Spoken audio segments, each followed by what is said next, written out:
Good day and welcome to ICT in Freight Forwarding. My name is Eddie Akron. I happen to be the president of the Ghana Institute of Freight Forwarders and CEO for Shake Lines and Company Limited. I'm also a lecturer of the GIF Academy. As you can see from your screens, I have input my contact numbers for purposes of questions that any student might need or information that is required. You can call me on those numbers or email me as is shown here on the page. So I think we can move on now onto the module itself. Now, what we are going to discuss basically is ICT and freight forwarding. It is not your core ICT stuff where we would have to go into, the technicalities. But this is basically a vocational module, and so we'd want to go into how ICT affects our industry and the things we need to use ICT for. You would also recall that we are in the middle of what they call the fourth industrial revolution. ICT is the order of the day, and so in anything that we do, we basically require it to, process documents, to do business with our clients, and in all our daily happenings.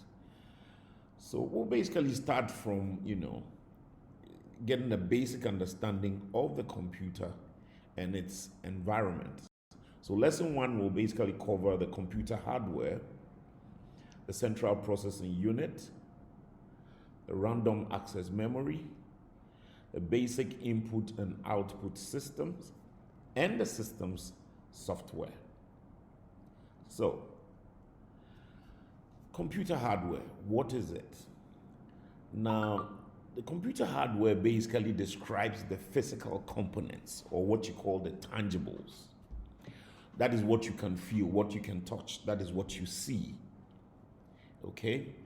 And then we have the software, which is basically soft in quotes, as in the sense of something that is created, something that you cannot see physically, but is created or modified on the computer that we're using. So again, I said the hardware is the tangibles, the physical things that you see, the CPU, the keyboard, the mouse, the screen that you're looking at, the physicals. That is the hardware. Okay? All right. So now on here we can see all the, the tangibles that we're talking about. You can see, the CPU, the hardware, the motherboards, all those things that are physically, speakers, keyboard, mouse. Now, these things are visible to us. Now, these are the hardware, the computer hardware that we are referring to. Okay? Now, the central processing unit. Now, this is the unit which performs most of the, the actions that we take on the computer, all the processing that is done in the computer. This is where it happens. That is the central processing unit. This is where it controls the data that flows into it and relies heavily on some microchips that are installed on the motherboard. So in the central processing unit is a motherboard. Now on this motherboard are microchips which have information and data on it, which we use to manipulate information on the computer itself. Now, earlier forms of the CPU were designed. These were very huge. If you would know from, the earlier days, these were very huge cased in, CPUs, and they could do very little. Over the years, this has dramatically changed. Now, the CPU controls all of the computer's main functions and enables users to execute programs or process data.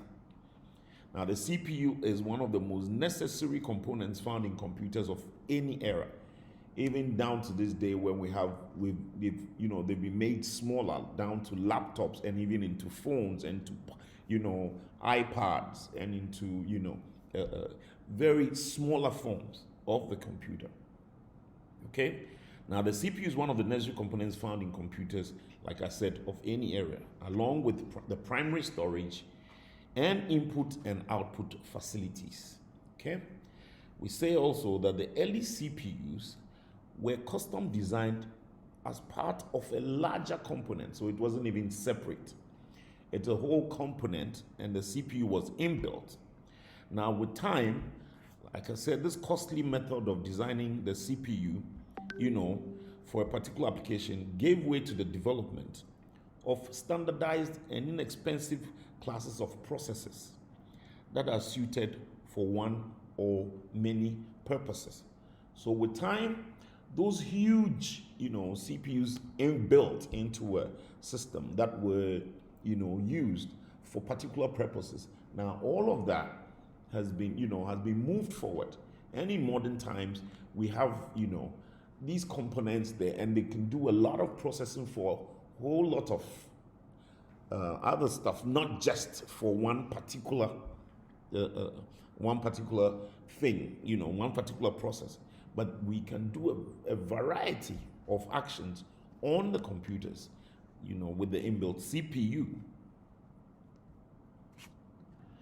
Another interesting fact, which has, changed the design of the CPU, is the miniaturization, that is making them smaller.